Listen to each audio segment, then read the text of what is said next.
Hey Aaron, it's Dr. Scott. I have some feedback for you on your Essay 2 draft.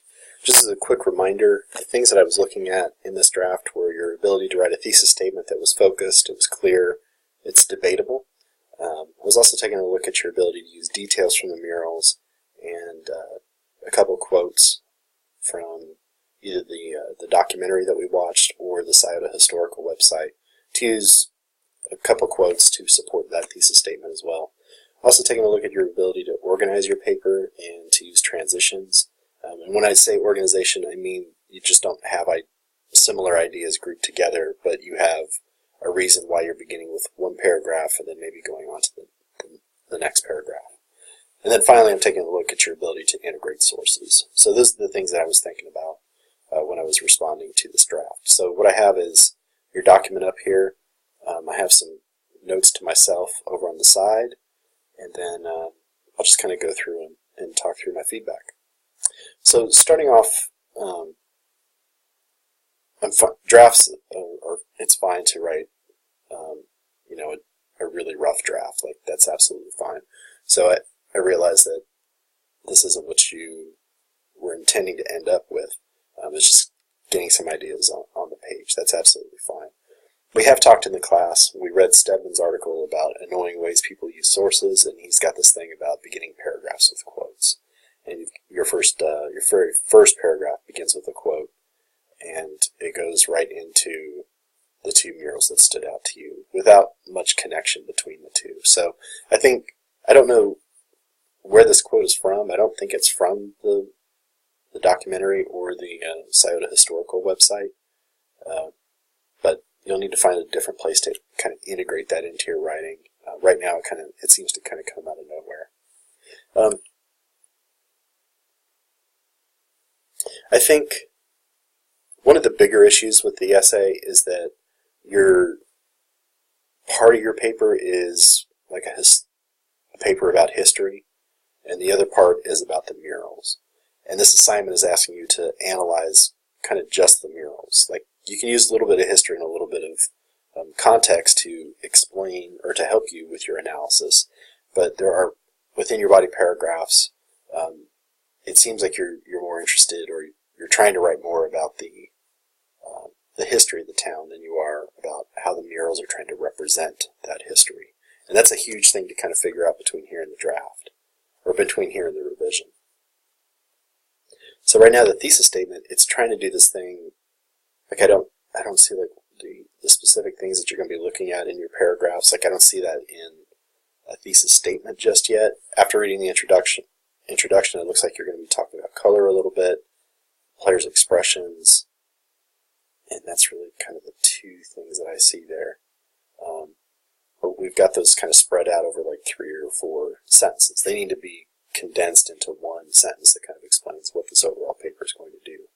The other thing to think about is that if your argument is that these works give those observing them a glimpse into the past some people would never realize existed, that's not really arguable, because the way the murals are set up, it's kind of like from the beginning in Portsmouth settling, or even before, because we have the Native American murals, and they're arranged chronologically, so it's kind of obvious that they're setting up a history.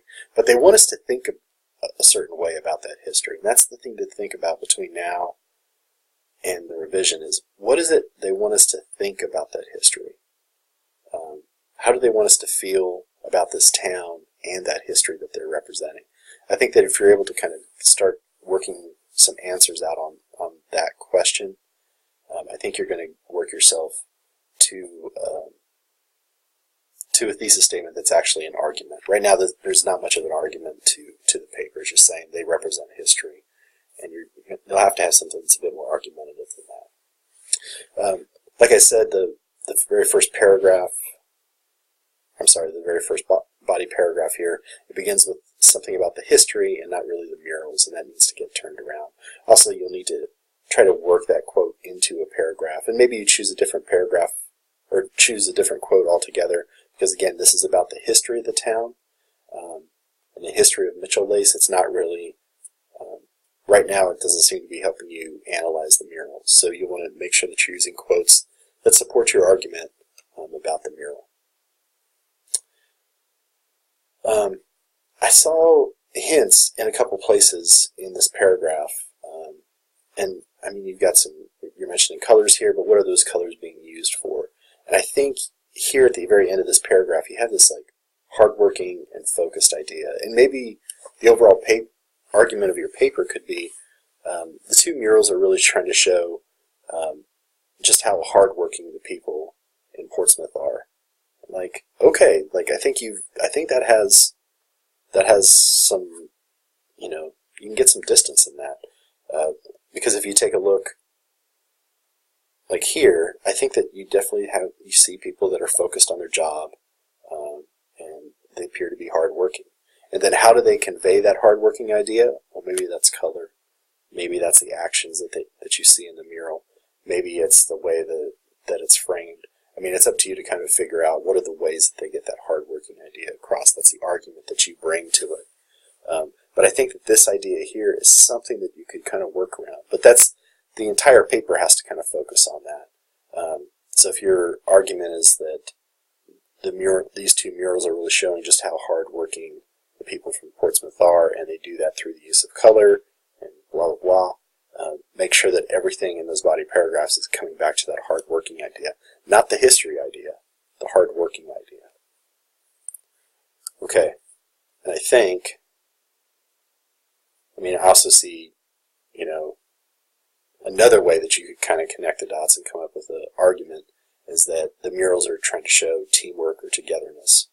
And I think that there's something there with that. In both murals, I think that again, you could do togetherness, you could do teamwork, you could do hardworking, but you kind of need to choose something, and then that's your argument, and then you're asking yourself, all right, how did they get those, or that concept across? And the answer to the how becomes your body paragraphs. They do it through color, they do it through, what have you, through the actions that they're depicting. So you have a ways to go, Aaron. I see some good details mentioned. I see a lot more writing about history than I do the murals. But the argument, once you kind of figure out that argument, some of these details are going to be useful in that revision that's supporting that new thesis statement that you have. So that's my feedback at this point. I have been writing like a to-do list at the end, but right now your job one is to figure out what your argument is, figure out how you're going to support that argument, like what aspects of the murals are you going to write about. Are you going to write about the colors that they use? Are you going to write about the action that's depicted in the murals? What will those body paragraphs be about? I'm happy to help you out with that. That's not going to be easy, but I'm absolutely fine with meeting with you a couple times next week to help you figure it out. So your revision is due Monday the 12th, and again, I'd be happy to chat with you as you revise. All right, that's it for now, Aaron. I'll talk to you soon.